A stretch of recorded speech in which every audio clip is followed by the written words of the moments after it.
काल हम लोग अन्नपूर्णा योजना का रुपया ट्रांसफर करेगा। जो लोग फॉर्म फिलअप कर दिया है जो ट्रांसफर कल चालू हो जाएगा।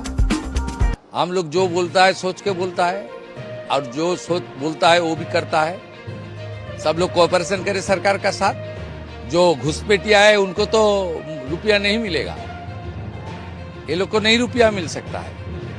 जो देश की कानून का उल्लंघन करता है, वैक्सीन नहीं लेता है, स्कूल में नहीं दाखिल करता है, कहाँ कहाँ दूसरा स्कूल में भेजता है जहाँ दूसरा तरीके से उनको ट्रेनिंग दिया जाता है, वो सब लोग को तो नहीं मिलना। খবর পড়ছি বেঙ্গল জব স্টাডি সংবাদ চ্যানেল থেকে। আজ 30 তারিখ মঙ্গলবার। জানাবো আজকের বাছাই করা গুরুত্বপূর্ণ 30টি সংবাদ। শুরুতেই হেডলাইন, তারপরে বিস্তারিত খবর। এনাফ ইজ এনাফ ধরে নিন, এটাই আপনার শেষ বক্তব্য। বিধানসভায় দাঁড়িয়ে শুভেন্দু অধিকারী আর হুমায়ুন কবিরকে চড়াও বক্তব্য। মাননীয় হুমায়ুন কবিরের দুটি জায়গায় অত্যন্ত আপত্তিজনক, সাম্প্রদায়িক এবং সমাজ এবং রাজ্যের পক্ষে ক্ষতিকারক বক্তব্যের উপরে। প্রথমত, মাননীয় হুমায়ুন কবির যে বক্তব্য রেখেছেন এই বক্তব্য আপনাদের কাছে আমি পড়ে শোনাচ্ছি। 26/6/2026 আফটারনুন হুমায়ুন কবির এমএলএ নওদাইসি, তিনি একটি ওনার পার্টির মিটিং কাশীপুরে রেজিনগরে করেছেন। সেখানে তিনি বলছেন এই যে অনামিকা ঘোষ সে ভোটে হেরে মনে করছে আমি এমএলএ, এখানে ভোটে হেরে বিজেপি মনে করছে আমি এমএলএ, এখানে এখন আস্ফালন করে বেড়াচ্ছে। তা আমি শুভেন্দু অধিকারীকে সেদিন বলেছি যে আপনি ভোটে জিতেছেন, আপনার দল জিতেছে, খুব ভালো কথা, কিন্তু মুর্শিদাবাদে আস্ফালনটা একটু কম করবেন। আমি যেদিন ময়দানে মুসলমানদের নিয়ে নেমে যাব না সেদিন এমন ফাটা ভাগা মাছ শুরু করবে যে আপনাদের পতাকা বহন করার লোক থাকবে না। কেস এরকম কেস আমাদের বহরমপুরে জেল খাটা আছে। 5000 লোককে আপনি বহরমপুর সেন্ট্রাল জেলের যা আয়তন তাতে 4700 বা 4800 বেশি লোক ধরে না। লাখে লাখে লোককে রাস্তায় নিয়ে নামাবো আর সাটা ভাঙা মার দেবো আর জেলে যাব। কদিন জেলে আটকে রাখতে পারবেন, কত খাওয়াতে পারবেন দেখবো। লিমিট যেদিন ক্রস হয়ে যায় না, মাথাটা যেদিন গরম হয়ে যায়, সেদিন আমি এসপি বুঝবো না, চিফ মিনিস্টারে বুঝবো না, আর কে কোথায় থাকলো আর কে কোথায় থাকলো না ওসব বুঝবো না। আমি নিজেই নেতৃত্ব দিয়ে দাঁড়াবো। আমার মনে হয়েছে যে এনাফি জানাব সময় এসেছে এই ধরনের লোককে সবক শেখানোর। আপনাকে আমি পরিষ্কার বলছি, মমতা ব্যানার্জি মুখ্যমন্ত্রী নন। আপনি দুর্বল মুখ্যমন্ত্রী পেয়ে যা খুশি করেছেন, যা খুশি বলেছেন। আমি আপনাকে বলে গেলাম আমরা দুটো এফআইআর স্টার্ট করেছি। আমরা 100 ভারতীয় ন্যায় সংহিতার সমস্ত সেকশন লাগিয়েছি এবং আমি আপনাদেরকে অ্যাসিওর করছি এত বড় ক্ষমতা আপনাকে কেউ দেয়নি। আপনি মুখে যেগুলো বলেছেন, আপনাকে আমি বলে গেলাম, আপনি কেন করছেন আমি জানি। আপনাকে আমি শুধু 3টে উদাহরণ দিলাম। সন্দেশখালীতে একজন ছিল, ওর অবস্থা কি হয়েছে দেখতে পাচ্ছে সবাই। আরেকটা পুষ্পা ঝুঁকে গেনি, এমন ঝুঁকেছে খালি পায়ে ছোট প্যান্ট পরে কান ধরে উঠবস করতে করতে যাচ্ছে। আপনাকে আমি বলে গেলাম পুলিশ তার ব্যবস্থা নেবে। আর আমি 1 সপ্তাহ পরে মুর্শিদাবাদে যাচ্ছি, আমি প্রমাণ করে দেব ভারতবর্ষের সংবিধান আইন শেষ কথা বলে, কোন বাতেল আবাদ শেষ কথা বলে না। আপনারা ভাবছেন কেস হয়েছে, অ্যাকশন কবে হবে? যারা ওকে ডেকেছিল এই সভাতে তাদেরকে আগে তুলবো, তারপরে আপনার কাছে যাব। যা করার করব, আমি আশ্বস্ত করছি আপনাদের। আপনি ধরে রাখুন, এটা ওর শেষ বক্তব্য, ধরে রাখতে পারেন। শুভেন্দুর বার্তার পরেই এবার মুখ ঘোরালেন হুমায়ুন কবির। নব্য বিজেপিদের বলেছেন বলেই কথা করালেন তিনি। ববি ঘনিষ্ঠ আরো এক তৃণমূল নেতার বাড়িতে এবার পুলিশি তল্লাশি, তাতেই 70 লক্ষ টাকা উদ্ধার। বিরাট বড় খবর সামনে। সমস্যা এই ধরনের লোককে সবক শেখানো। হুমায়ুনের বিরুদ্ধে এবার চরম বার্তা মুখ্যমন্ত্রী শুভেন্দু অধিকারী। প্রাইভেট টিউশনে না বললে ফেল টিসি। মুখ্যমন্ত্রীর কথা এড়িয়ে এবার সরকারি স্কুলে কলকাতায় ধুন্ধুমার। বিধানসভায় পেশ ওবিসির জোড়া বিল, আর তাতেই ভোটাভুটির আগেই ওয়াকআউট ঋতব্রত শিবিরের। আবার ভেসে যাচ্ছেন পার্থ চট্টোপাধ্যায়। এবার এক গৃহবধূ এবার টাকা তোলা থেকে শুরু করে শ্লীলতাহানির অভিযোগ। আবারও পার্থ চট্টোপাধ্যায়ের গলার সামনে যেন এক বিপদ দাঁড়ালো। ভালোই হয়েছে তৃণমূল হেরেছে। আচমকা কেন বিস্ফোরক কথা বললেন কুণাল ঘোষ, কিন্তু কেন তার কারণ শুনলে আপনিও চমকে যাবেন। এবার বেআইনি নির্মাণ ভাঙতে সুকান্ত সেতুর নিচে এবার উচ্ছেদের নোটিশ। এবার অভিষেকের মামলা শুনল না হাইকোর্ট, এবার বিদেশ যাত্রায় বাধা। বিরাট খবর সামনে অভিষেক বন্দ্যোপাধ্যায়কে নিয়ে। বাংলায় আগে দুর্বল মুখ্যমন্ত্রী ছিলেন মমতা বন্দ্যোপাধ্যায়, আমাকে মমতা বন্দ্যোপাধ্যায় ভাববেন না। দুর্বল মুখ্যমন্ত্রীর আমলে আপনি যা খুশি বলেছেন, এখনো বলে পার পাবেন না। হুমায়ুনকে কড়াবাসে আক্রমণে গোটা বাংলা যেন এক নতুন শিক্ষা পেল। চারানার নকুলদানা তার আবার কেস মোমো। এবার কুণাল বন্দ্যোপাধ্যায় ঋতব্রতকে নিয়ে 21শে জুলাইয়ের লোক জোগাড় নিয়ে একের পর এক কটাক্ষের বার্তা। আরই বাকি এবার জয়প্রকাশ মজুমদার মামলা থেকে সরে দাঁড়ালেন বিচারপতি তীর্থঙ্কর ঘোষ। ওবিসি সংরক্ষণ বিলে এবার বিরোধিতা হুমায়ুন কবির। একের পর এক রাজ্যের আইন নাম তুলে এবার প্রতিবাদ তার মুখেই। 58 লক্ষ উদ্ধার, তারপরেও কেন গ্রেপ্তার হয়নি এবার, কেন বা মামলা দায়ের হয়নি? একের পর এক প্রশ্ন উঠছে এবার। প্রশ্নের মুখে ত্রাস। রাম মন্দিরের টাকা চুরিতে তোলপাড় এবার গোটা দেশ, আর তাতে 58 লক্ষ টাকা উদ্ধার হওয়ার পর এমনই প্রশ্ন উঠে আসে। হু করে কমছে এবার সোনার দাম, ভয়ে পুরনো গয়না বেচছে এবার আমজনতা। পায়ের স্কিল নয়, হাতের খেলায় জার্মানিকে ছিটকে দিল বিশ্বকাপ থেকে। রাউন্ড অফে 32 মেগা আপসেট। প্রধানমন্ত্রী আহ্বানের সাড়া, মমতা অভিষেকের দুয়ারে পৌঁছে কি বলেন এবার জিতেন্দ্র, আসছে তা নিয়ে টানটান উত্তেজনা।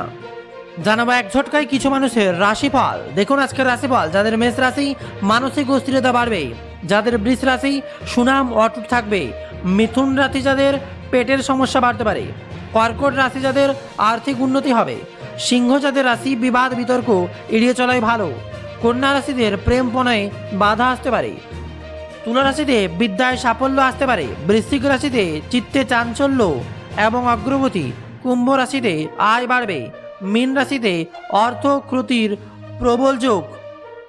জলমগ্ন দুর্গাপুর পৌরসভা, টানা দুদিনের বৃষ্টি জেরে সোমবার জলমগ্ন দুর্গাপুর পৌরসভা, ভেতরে এবার জল ঢুকেছে।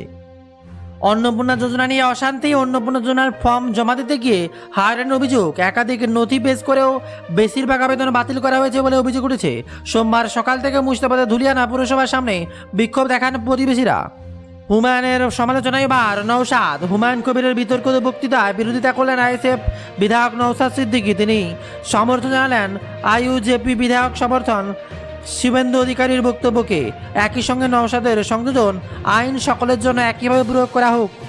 প্রধানমন্ত্রী নরেন্দ্র মোদীর বিরাট বড় সিদ্ধান্ত, 1 জুলাই থেকে পেট্রোল ডিজেল কেনা সংক্রান্ত গুরুত্বপূর্ণ নিয়ম কার্যকর হচ্ছে। কেন্দ্র জনপ্রতি এবং প্রতি গাড়ির জন্য জ্বালানি কেনার ক্ষেত্রে 200 লিটারের সর্বোচ্চ সীমা তুলে নেওয়া হচ্ছে। 12ই জুন থেকে এই সীমা কার্যকর ছিল, এবার তা তুলে নেওয়া হচ্ছে বলে খবর সামনে। বাংলা রাজনীতি এবার অন্য মাত্রায়। এবার কুণাল ঘোষ ঋতব্রত, এবার বড় ক্লু দিলেন কুণাল। বিরাট বড় খবর, শাসক ইকবাল জামিন নেওয়া নিয়ে কটাক্ষ করলেন কুণাল ঘোষ। বললেন শামস ইকবাল সিটিং শিবির, তাই ছাড়া পায়। অন্যদিকে আরও কারো ক্ষেত্রে দিনের পর দিন জামিন হয় না। বাঁচতে চাই বিজেপি, তাই এটা এখন বিরোধী শিবিরের অনেকের স্লোগান। অবৈধ সম্পত্তি বাঁচাতে চাই, তাই বিজেপিতে। এমনই বিরাট বড় বার্তা কুণাল ঘোষের। আর অন্যদিকে আবার মেকওভার হবে কলেজ স্ট্রিটের বইয়ের দোকান নিয়ে বড় সিদ্ধান্ত অগ্নিমিত্রার।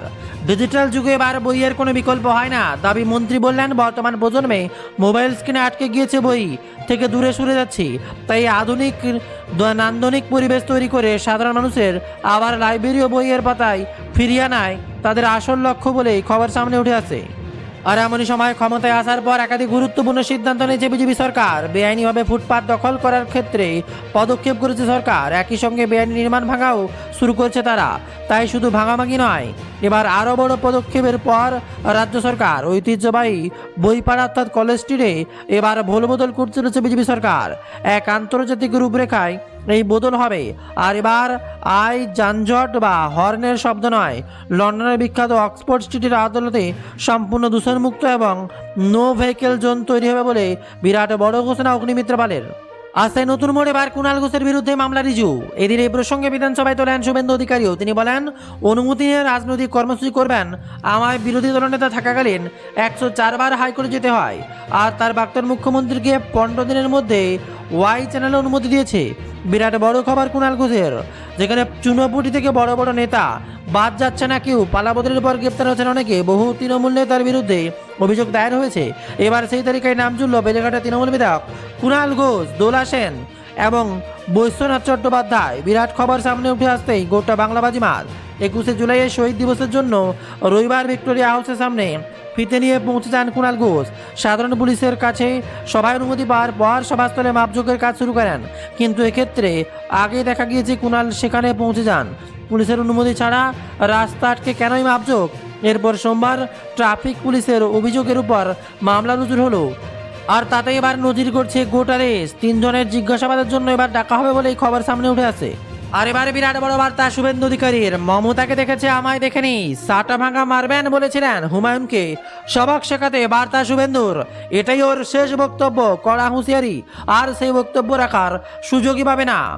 এখন উল্লেখ্য, শওকাত বর্তমানে গ্রেপ্তার হয়েছে ভাঙড়ে বোমা বিস্ফোরক মামলায় জাতীয় তদন্তকারী সংস্থা, আর এবার গ্রেপ্তার করেছে তাকে। শওকাতকে সেই প্রসঙ্গ তুলেই শুভেন্দু বলেন, ওর অবস্থা শওকাতের মতো হবে, এমন অবস্থা নেব, মমতাকে ডিল করেছে, আমায় করেনি, এমন অ্যাকশন নেব বুঝবে আইনের শাসন কাকে বলে। আমি দুর্বল মুখ্যমন্ত্রী নয়, মমতা পাননি যে যা খুশি বলে দেবেন। শুভেন্দুর কড়া বার্তা। বেফাস মন্তব্য করেছিলেন হুমায়ুন কবির, আর তার এই বিতর্কিত মন্তব্যের এমন ছিল, এমন সাটাভাঙা মার দেব বিজেপির পতাকা বইবার লোক থাকবে না।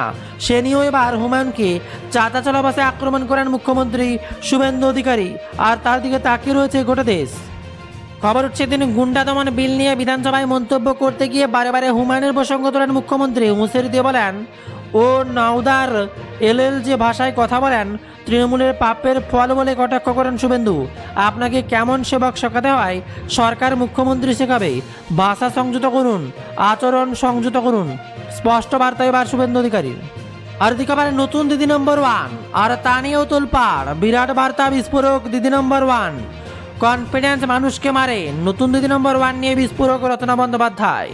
শো বিগত 1 দশকের বেশি সময় ধরে বিকেল 4:30 বাজলেই বাঙালির ড্রয়িং রুমে একচেটিয়া রাজত্ব করেছিল, আর সেই রচনা বন্দ্যোপাধ্যায় এবার বিদায় মনে নিতে পারছে না।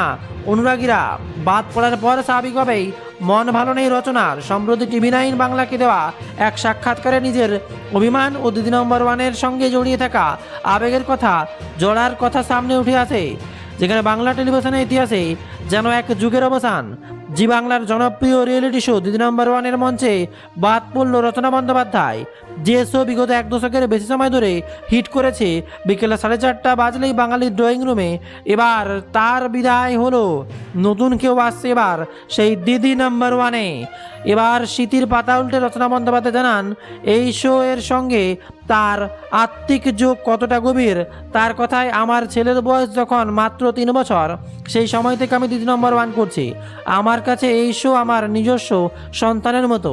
ছেলেকে যেভাবে আগলে বড় করেছি, দিদি নম্বর 1কেও ঠিক একইভাবে তিল তিল করে বড় করেছি বলে বার্তা দেন এবার রচনা বন্দ্যোপাধ্যায়। স্বাভাবিকভাবেই তার মনের মধ্যে কষ্ট থাকবেই। পুরনো দিনের কথা মনে করে তিনি বলেন, এমন দিন গিয়েছে যখন ছেলেকে সময় দিতে আবার শোয়ের শুটিং সামলাতে হবে। তাড়াহুড়ো করে মেট্রো চড়ে বাড়ি ফিরেছি, রাতে শুটিং শেষ করেছি যাতে কেউ চিনতে না পারে, তাই বোরখা পরে বাড়ি ফিরতাম। এই শোর সঙ্গে আমার ঠিক এমন একটা অনুভূতি জড়িয়ে রয়েছে। এমনই বার্তা দিলেন এবার রচনা বন্দ্যোপাধ্যায়। এছাড়াও থাকছে একের পর এক খবর। বিস্তারিত খবর জানতে পারেন আমাদের ওয়েবসাইট bengaljobstat.in ভিজিট করে লেটেস্ট খবরগুলো দেখে নিতে পারবেন। আজকের খবরটি এই পর্যন্ত। অবশ্যই প্রত্যেককে শেয়ার করে সবাইকে গুরুত্বপূর্ণ তথ্যগুলো জানার সুযোগ করে দিন।